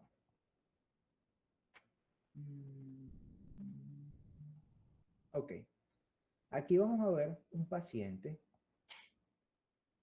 el cual presenta movimientos coreicos. Miren para que vean. Pongan los brazos hacia el frente.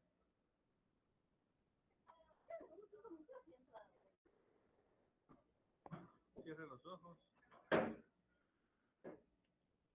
Ok, vamos a reproducirlo otra vez. Y vean bien cómo a este paciente solamente se le afecta un hemicuerpo. ¿Ok? Manifestándose los movimientos coreicos solamente en el lado derecho. ¿Ok? Vamos a ver. Pongan los brazos hacia el frente.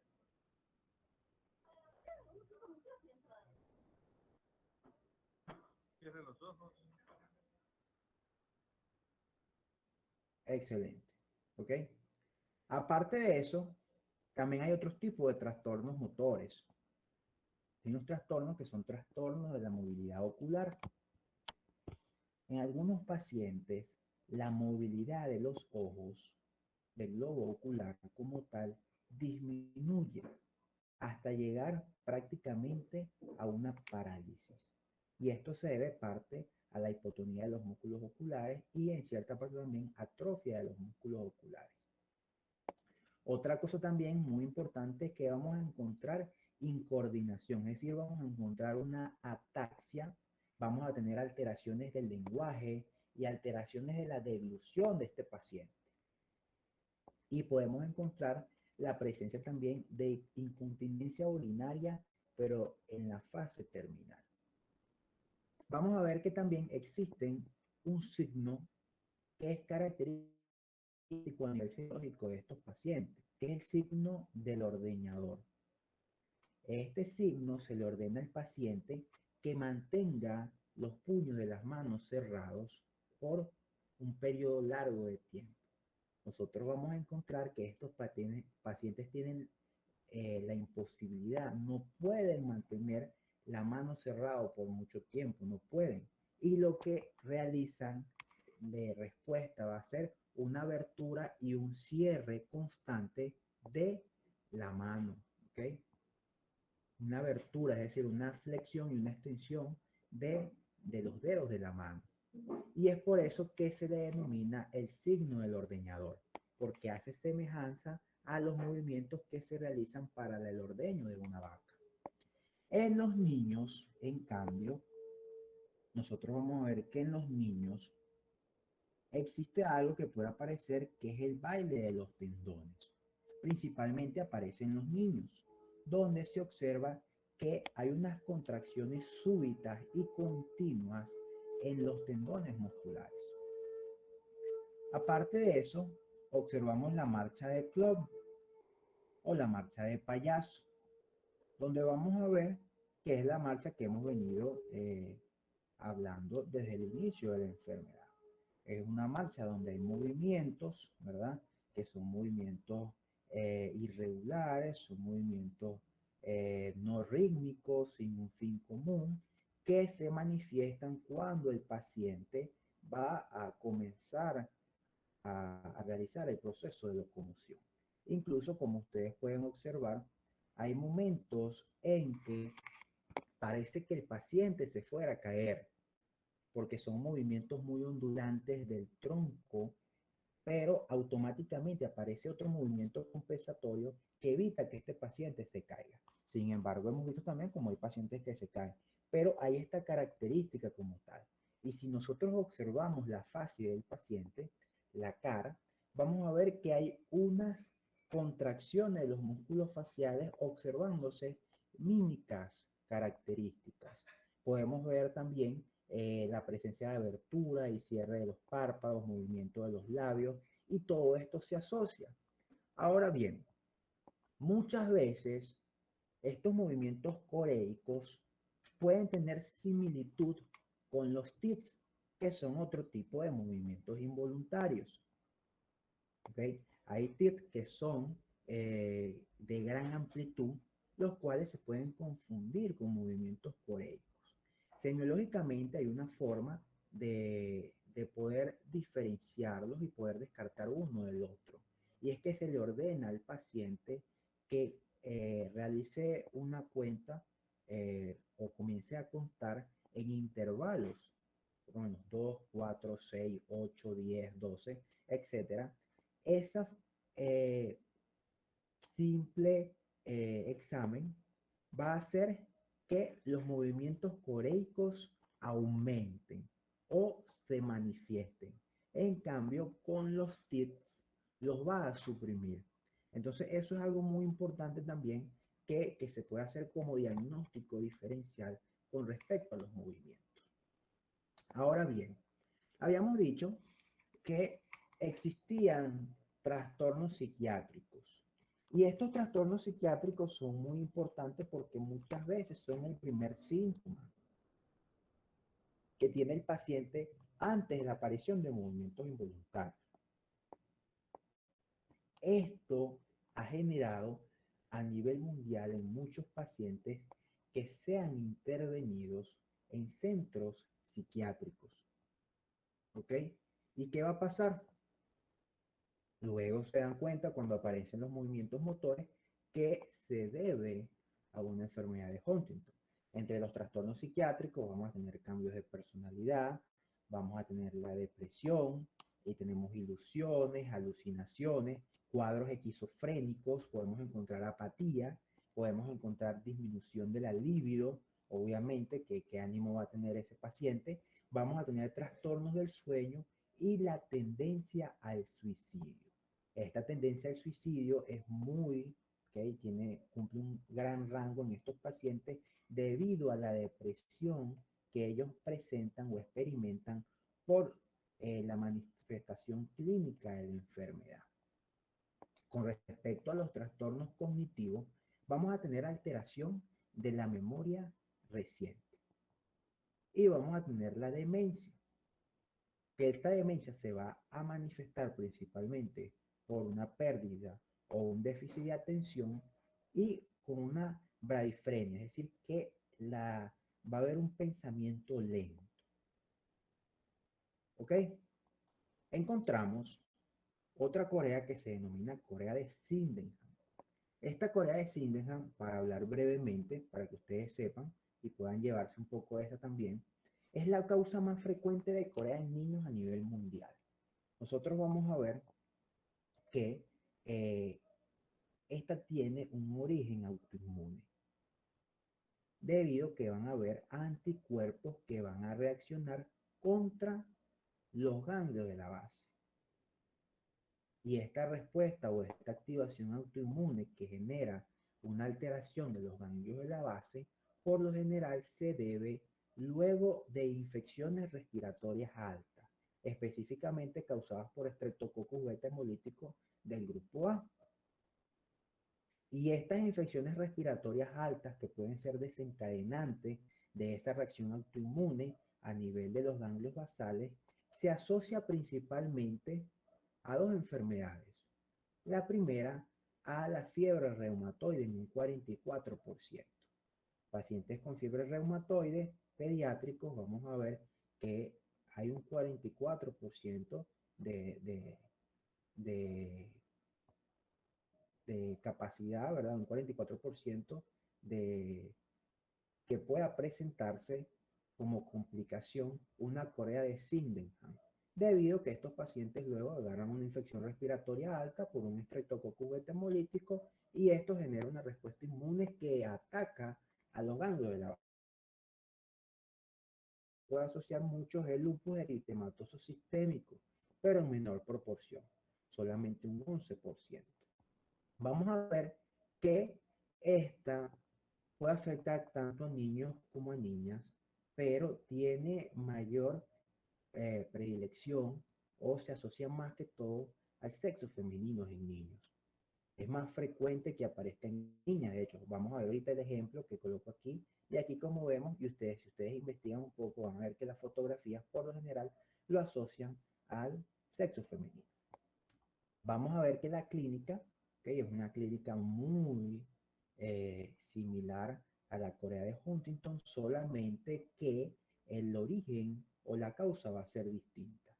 De hecho, en los niños nosotros vamos a ver que se observa principalmente la presencia de balismo, que va a ser esa exaltación o esa complicación, por así decirlo, de los movimientos coreicos. También nosotros vamos a ver que el pronóstico es bueno. La Corea de Sydenham tiene cura después del tratamiento. En cambio, vamos a ver que la enfermedad de Huntington no tiene cura.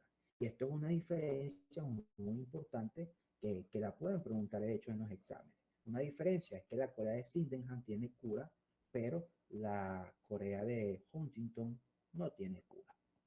Ahora bien, vamos a ver aquí este video donde podemos ver esta pacientita que presenta Corea de Sydenham. Miren cómo realiza esos movimientos. Trata de caminar hasta allá, mi amor. Y observen cómo esos movimientos por lo general son en las raíces de las extremidades. ¿Ok? y son movimientos que no pueden controlarse. Vamos a observar otra vez aquí y van a ver cómo predominan Tratar de caminar principalmente hasta allá, mi en amor. el sexo femenino.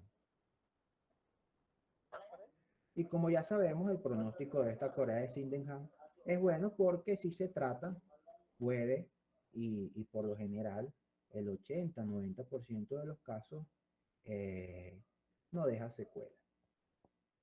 Ahora, con respecto al diagnóstico de la enfermedad de Huntington, es muy importante, muchachos, que tomamos en cuenta la clínica del paciente. ¿Ok? Lo que es la clínica del paciente va a prevalecer siempre en las enfermedades. Y eso es algo que se ha perdido muchísimo con el avance de la medicina y con los avances de los estudios, ¿ok? De los estudios de laboratorio, imagenólogos, etcétera. Y se ha dejado un poco la clínica del paciente. Y eso es la base, ¿ok? De todo. Nunca debemos dejar a un lado o menospreciar la clínica, la cual esta es la base de todo. Y eso es lo que hace la diferencia entre un buen médico y otros no tan buenos. ¿Okay? Y es que uno tenga siempre de base la clínica del paciente, una buena semiología, un buen interrogatorio. No saben lo importante que es la anamnesis, lo importante que es el interrogatorio de un paciente, ya sea en enfermedad de Huntington o en cualquier enfermedad. De hecho, se sabe que el 75% o el 80% del diagnóstico final está en la enfermedad, en la enfermedad actual, específicamente en la anamnesis de ese paciente, en la entrevista. ¿Ok? Si aprendemos a realizar una buena anamnesis, una buena entrevista del paciente, vamos a poder tener hasta un 80% de probabilidad de llegar al diagnóstico. Y luego con los exámenes complementarios podemos afilar ese diagnóstico. Pero es muy importante que siempre tengamos eso en cuenta, la importancia de la correcta anamnesis y de realizar una adecuada enfermedad actual. Si nosotros realizamos una correcta anamnesis y una correcta enfermedad actual, se va a poder llegar a comprobar una transmisión vertical de herencia. Vamos a observar, le vamos a estar haciendo un interrogatorio bien minucioso a este paciente y nos vamos a dar cuenta que en su familia hay presencia también de esta enfermedad, ¿ok? Ya sea en sus abuelos, en sus padres, y vamos a ver cómo todo esto tiene una transmisión de herencia de tipo vertical. También es muy importante algunas pruebas de test genéticos y las pruebas de neuroimagen, donde vamos a observar, obviamente, lo que vemos en la anatomía patológica, la presencia de una atrofia marcada a nivel de la corteza. Nosotros vamos a ver esta presencia de la atrofia bien marcada y este agrandamiento de las astas frontales de los ventrículos laterales, donde se observa una atrofia bien marcada de los núcleos, ¿verdad? De la base específicamente del estriado del caudado caudal. Y vamos a ver que también hay otras formas de diagnóstico, que es un diagnóstico prenatal o un diagnóstico sintomático, que se puede realizar a través de pruebas genéticas y test moleculares. Sin embargo, estas pruebas de diagnóstico prenatal o presintomático en algunos países están prohibidas y tienen un compromiso legal, debido a que el paciente, al enterarse que pueda tener esta alteración molecular, puede generar trastornos psicológicos graves, ¿ok? E incluso producir la tendencia a suicidio en el paciente. Obviamente, imagínense el impacto tan grande que va a ser para este paciente enterarse que tiene esta alteración y que en un futuro va a manifestar dicha enfermedad, que no tiene cura y que tiene un pronóstico de 10, 15 años. Entonces, es muy importante eso. Con respecto al tratamiento, de forma breve, debemos saber que es un tratamiento multidisciplinario. Es un tratamiento donde no solamente interviene el personal médico, sino que también van a intervenir enfermeras, van a intervenir también psicólogos, e incluso pueden intervenir psiquiatras también, van a intervenir psiquiatras también. ¿Por qué? Porque este paciente, al comenzar a manifestar la enfermedad y al enterarse de lo que está presentando, muchas veces va a tener todas esas alteraciones que dijimos hace un momento, psiquiátricas y cognitivas, que van a ser muy duras para él, que pueden llevarlo a la tendencia al suicidio o a todos esos trastornos, por lo cual necesita un apoyo necesitan bastante apoyo para poder llevar la enfermedad de una manera más ordenada, de una manera más factible para el paciente y evitar cualquier tipo de complicación. Y por supuesto también a los familiares. ¿Por qué? Porque obviamente los familiares, el entorno del paciente, al observar estos cambios en el paciente y su pronóstico, van a tener una reacción muy dura, ¿okay? Van a tener una situación muy dura, por lo cual también es un apoyo a los familiares. Es importante también mencionar que no se puede retrasar la aparición de los síntomas. A pesar de que actualmente hay estudios moleculares que buscan retrasar un poco la aparición de los síntomas, hasta ahora no se puede retrasar con tratamiento la aparición de los síntomas. Lo que se puede hacer es disminuir estos movimientos coreicos o movimientos voluntarios y tratar la psicosis, la ansiedad y la depresión. Para disminuir esos movimientos involuntarios o esa corea, por lo general se dan fármacos depresores de la dopamina, donde se utiliza principalmente la tetrabenazina. Sin embargo, esto hay que hacer un seguimiento muy adecuado porque este fármaco puede generar incluso aumentar la tendencia al suicidio y la depresión en estos pacientes. E incluso como van a ser fármacos depresores de la dopamina, nosotros vamos a ver que esta depresión de la dopamina puede generar un parkinsonismo secundario. Y si en pacientes con Parkinson puede aumentar las características o la manifestación de la enfermedad. Para la psicosis se utilizan por lo general antipsicóticos atípicos como son la clozapina, la olanzapina, la risperidona. Tanto para la ansiedad y para la depresión, por lo general se usan benzodiazepinas, los cuales se recomiendan por lo general de acción prolongada. Vamos a tener clonazepam, diazepam, alprazolam. Para lo único que no se tiene un tratamiento como tal es para la demencia. Pero tanto como podemos ver, la corea, la psicosis, la ansiedad y la depresión se pueden tratar con estos fármacos. Ahora, un poco de pronóstico para ir terminando, muchachos. Y ya vamos finalizando. Vamos a ver que lamentándolo mucho, estos pacientes años se han reportado hasta 20 años después del inicio de los síntomas. Y por lo general, estos pacientes vamos a ver que las causas como tal de muerte puede ser una neumonía, ¿ok? Por una broncoaspiración. Los broncoaspiran debido a una disfagia que produce una broncoaspiración y esta broncoaspiración produce una neumonía que conlleva luego la muerte del paciente. O también por inanición. Y bueno, muchachos, quiero dejarles lo siguiente. Para concluir, sabemos que la enfermedad de Huntington es una enfermedad que es bastante rara, es una enfermedad que afecta a nivel mundial a un grupo pequeño de población. Sin embargo, en las zonas endémicas vamos a ver gran cantidad de pacientes. Es una enfermedad que hasta ahora no se tiene una cura como tal.